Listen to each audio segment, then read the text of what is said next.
تو اٹھا کے پلکوں کے ہاتھ کو پھر سلام کرتی ہیں، اٹھا کے پلکوں کے ہاتھ کو پھر سلام کرتی ہیں میری آنکھیں، جھپک جھپک کے جو ذکر خیر الانام کرتی ہیں میری آنکھیں۔ جناب زیاد کی آنکھیں زخمی تھی، آنکھوں کو کھولا تو حضور نظر آئے، لوگ خون کی وجہ سے وزن تھا اور دقت تھی، زخم خوردہ تھا، اپنے پلکیں بند کر لی۔ میرے آقا صلی اللہ علیہ وسلم کو دیکھنے کے لیے پھر اشتیاق پیدا ہوا، آنکھیں کھولی پھر بند کر لیا، بار بار آنکھوں کو کھولتے اور بند کرتے تو حضور کو احساس ہوا آنکھیں کھولنے اور بند کرنے میں انہیں تکلیف ہو رہی ہے۔ معلوم ہے اللہ کے نبی صلی اللہ علیہ وسلم نے اپنے مبارک داہنے ہاتھ کی انگلیاں جناب زیاد کی آنکھوں پہ رکھ دی کہ زیاد آنکھیں نہ کھولیں، انہیں تکلیف ہو رہی ہے زخم کی وجہ سے۔ جیسے حضور صلی اللہ علیہ وسلم نے اپنی مبارک انگلیاں جناب زیاد کی آنکھوں پہ رکھی نا، جناب زیاد نے اپنے کپکپاتے ہوئے داہنے ہاتھ کو اٹھایا، اٹھا کر کے حضور کی مبارک انگلیوں کے پاس لے کے آئے اور اپنی انگلیوں سے حضور کی انگلیوں کو ہٹاتے ہوئے آقا انگلیاں ہٹا لیں، اپنے مبارک ہاتھ ہٹا لیں۔ میرے آقا فرماتے ہیں زخم خوردہ تمہاری آنکھ ہے، تمہاری پیشانی ہے، اس لیے میں نے اپنی انگلیاں رکھی ہیں، تم ہٹانے چاہتے ہو کیوں؟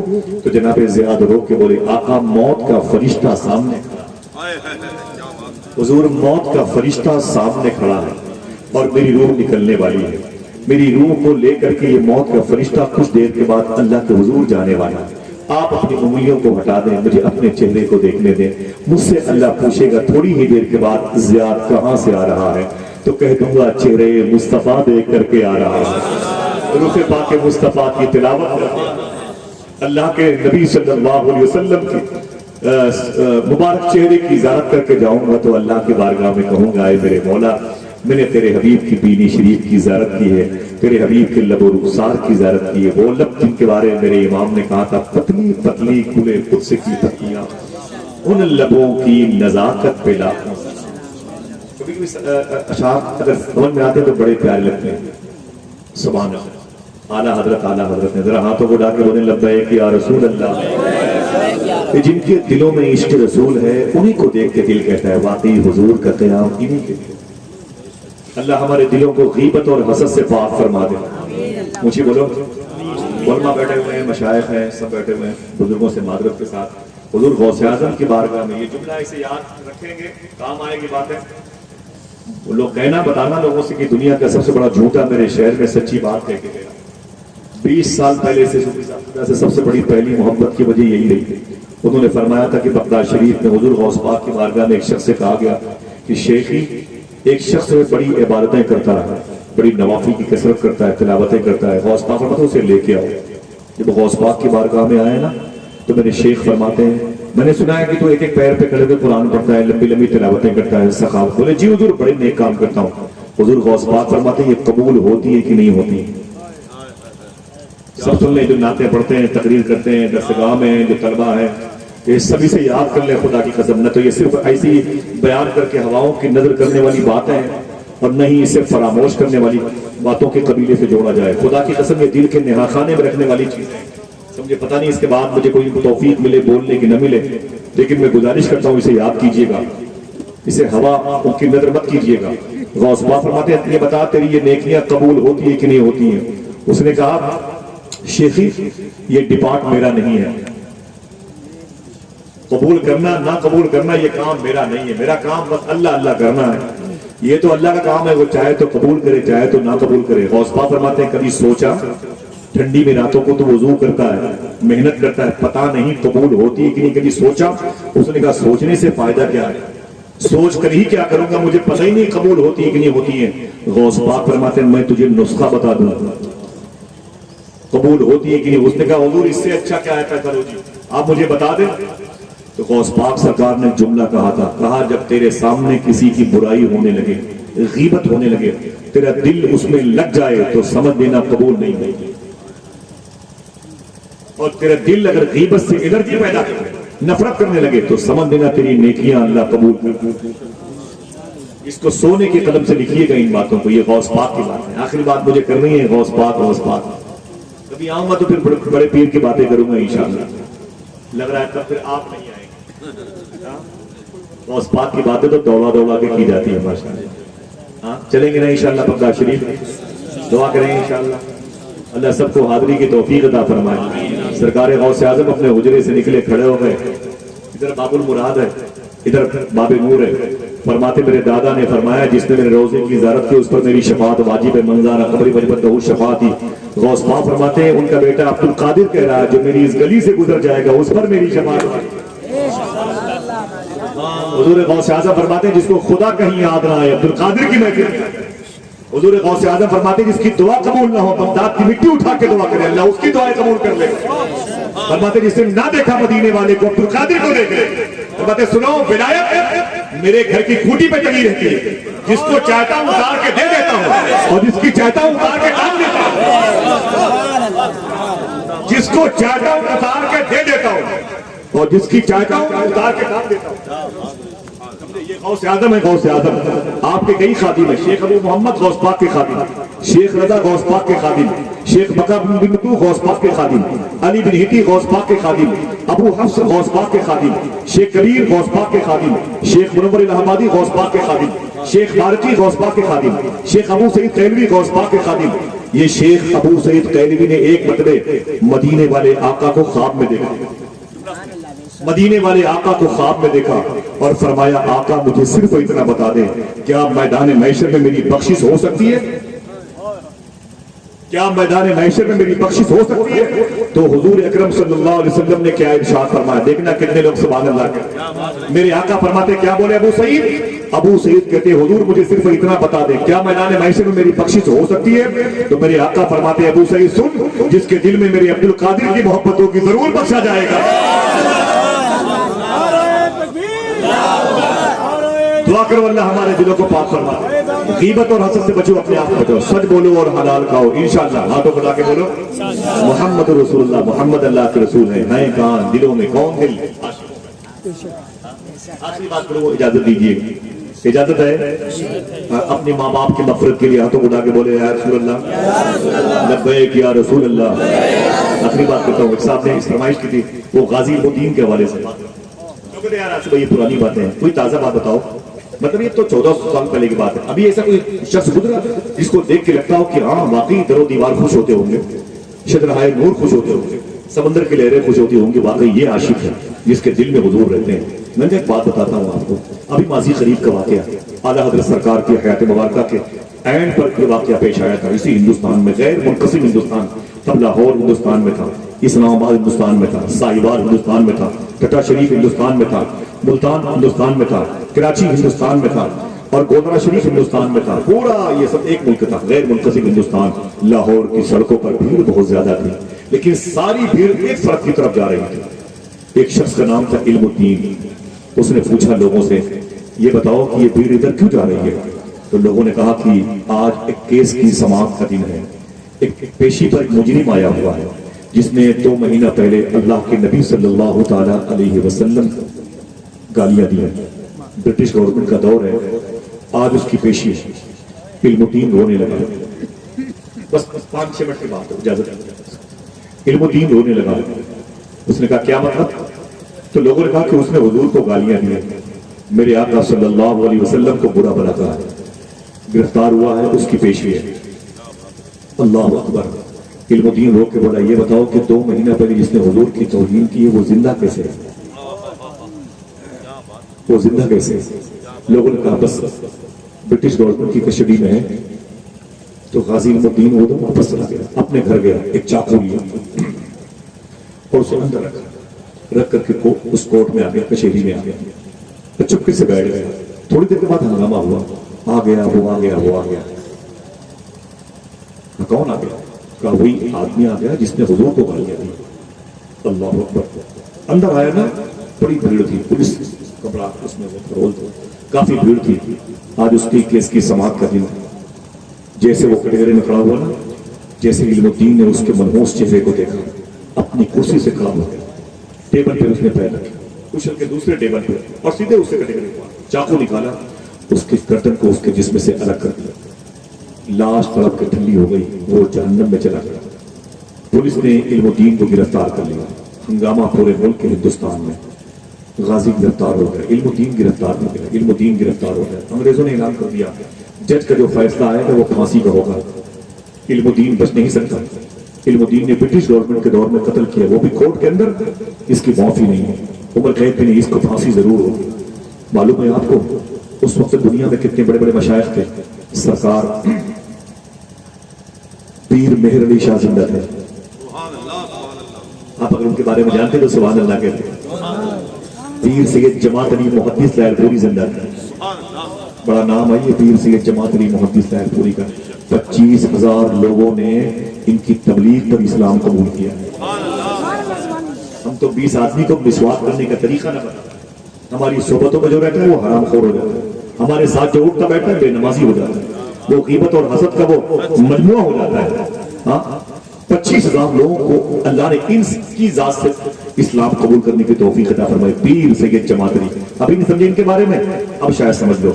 انہوں نے خواب میں حضور غوث اعظم کو دیکھا، انہوں نے اور کہا یا شیخ میرے آقا یہ بتا دیں کہ اس وقت ہندوستان میں آپ کا نائب کون ہے؟ انہی سے غوث اعظم نے فرمایا تھا بریلی کے احمد رضا خان۔ یہ روایت 3 بزرگوں کے ساتھ میں، ان سے بھی فرمایا تھا حضور غوث اعظم نے۔ ایک اور بات سن لو، ان ایک سفر پہ تھے مدینہ شریف میں، جو لوگ نمازوں کی پابندی نہیں کرتے ان کے لیے خاص جانا ہے۔ پیر جماعت علی سفر پہ تھے مدینہ شریف میں، تو مسافر تھے، قصر نماز پڑھتے تھے ڈسکاؤنٹ والی، 4 کی جگہ 2، 4 کی جگہ 2، اللہ اس کے رسول کا حکم ہے۔ جیسے 2 رکعت نماز پڑھی عشاء کی فرض، 3 وتر واجب پڑھ کے سوئے، خواب میں حضور تشریف لائے۔ میرے آقا فرماتے ہیں جماعت علی آل رسولوں کے سنت چھوڑتے ہو شرم نہیں آتی؟ آل رسولوں کے سنت چھوڑتے ہو شرم نہیں آتی؟ تو ہماری اور آپ کی کیا اوقات ہے؟ حضور نے اپنے قبیلے کے لوگوں پر اس قدر سختیاں فرمائی ہیں۔ یہ پیر جماعت علی محدث لائر پوری ہیں۔ ایک بات ان کے اور سن لیں آپ، تقریباً 20-25 وہابی عقیدے کے لوگ ان کے پاس آ گئے، بولے جماعت علی شاہ صاحب فرمایا کیا بات ہے؟ کہا ہم آپ سے مناظرہ کرنا چاہتے ہیں۔ فرمایا مناظرہ ہم سے؟ ایسے موقع پر فرمایا ہاں مناظرہ کرنا چاہتے ہیں۔ تو فرماتے پیر جماعت علی بس بیٹھ جاؤ، بس بیٹھ جاؤ، بیٹھ جاؤ۔ تو 25 وہابیوں نے کہا، 25 وہابیوں نے کہا ارے جماعت علی شاہ صاحب قبلہ آپ کہنے پر بیٹھ جاؤ، شروع کر دو مناظرہ۔ تو یہ بتاؤ کہ میں چاہتا ہوں کہ 10-20 سنیوں کو آپ بلا لیں تب تو مناظرہ ہو۔ آپ فرماتے ہیں بے وقوف کہیں کہ تجھے پتا نہیں کہ میری ماں نے میرا نام جماعت علی رکھا ہے؟ میری ماں نے میرا نام جماعت، میں خود پوری جماعت کے برابر، مجھ سے بات کرنا۔ یہ پیر جماعت علی یہ زندہ تھے، اعلیٰ حضرت سرکار کے شاگرد مرید شیخ دیدار علی شاہ زندہ۔ ہندوستان میں بڑے بڑے مشائخ کرام، یہ دور تھا حضور شیر بے شریف کا، دور تھا حضور سرکار انسان علی شاہ کا، دور تھا بابا تاج کا، دور تھا شیر علی آغا بنجاری شاہ رحمۃ اللہ تعالیٰ علیہ۔ بڑے بڑے اکابرین اپنے اپنے جگہوں پر موجود تھے، لیکن یہ مخصوص مشائخ اس وقت ڈاکٹر اقبال بھی زندہ تھا، قلندر لاہوری۔ ڈاکٹر اقبال کے پاس کچھ لوگ آئے، بولے کہ حضور آپ کو انگلستان کے لوگ سر اقبال کہتے ہیں، بڑی قدر کرتے ہیں، لندن کے لوگ آپ کی بڑی قدر کرتے ہیں، آپ سفارشی ایک خط لکھ دیں تاکہ علم و دین کو پھانسی نہ ہو۔ 15 منٹ تک ڈاکٹر اقبال نے اپنی گردن چھپا کے رکھی، 15 منٹ کے بعد اپنی گردن اٹھائی اور کہا کیا چاہتے ہو؟ کہا علم و دین کی رہائی چاہتے ہیں۔ تو ڈاکٹر اقبال نے کہا ٹھیک ہے، لیکن علم و دین کیا چاہتا ہے؟ علم و دین کیا چاہتا ہے؟ تو لوگوں نے کہا وہ تو پھانسی کے پھندے کو چومنا چاہتا ہے، حضور کی محبت میں اپنی جان دینا چاہتا ہے۔ ڈاکٹر اقبال نے کہا اگر علم دین حضور کے ناموس پر اپنی جان دینا چاہتا ہے، میں کون ہوتا ہوں اس کی دیواروں میں دراڑیں پیدا کروں؟ میں اس کی سفارش نہیں کروں گا جس کا کیس حضور کی بارگاہ تک پہنچ چکا ہوں۔ اللہ اکبر، اللہ اکبر۔ آپ کو معلوم ہونا چاہیے، بیٹھے رہیے گا، بس بات ختم ہے 2-3 منٹ میں، مجھے اجازت دیجیے گا، آپ کو تہمت ہوگی تو معذرت چاہتا ہوں۔ معلوم ہے محلے کے وہ بچے جو علم و دین سے محبت کرتے تھے، چندہ کرنا شروع کر دیا، 2 روپے 5 روپے 10 روپے۔ اے لوگوں، علم و دین کی رہائی کے لیے وکیل کو دینا ہے پیسے پیسے پیسے پیسے، جھولے میں پیسے جمع کرنے لگے، چندہ کرتے کرتے۔ میری ماں بہنوں سنو، علم و دین کے دروازے پر آئے، ہے کوئی جو میرے علم و دین کی رہائی کے لیے چند پیسے دے دے؟ علم و دین کی بیوی نکل کے آ گئی، فرمایا بیٹے کیا ہو رہا ہے؟ تو بچوں نے کہا کہ علم و دین کی رہائی کے لیے ہم لوگ چندہ کر رہے ہیں۔ رونے لگی بیوی، بولے آپ میرے شوہر کی سلامتی چاہتے ہیں، میرا سہاگ سلامت دیکھنا چاہتے ہیں، مبارک ہو، اللہ تمہیں برکتیں عطا فرمائے۔ کام کی بالی نکال کر علم و دین کی بیوی نے ڈال دیا جھولے میں، اللہ تمہیں برکتوں سے نوازے۔ اے بچوں، تم میرے شوہر کو سلامت کی سلامتی کے ساتھ رہائی چاہتے ہو، بہت بہت مبارک ہو۔ اچانک علم و دین کی ماں بھی آ گئی، فرمایا بہو بیٹی کیا ہو رہا ہے؟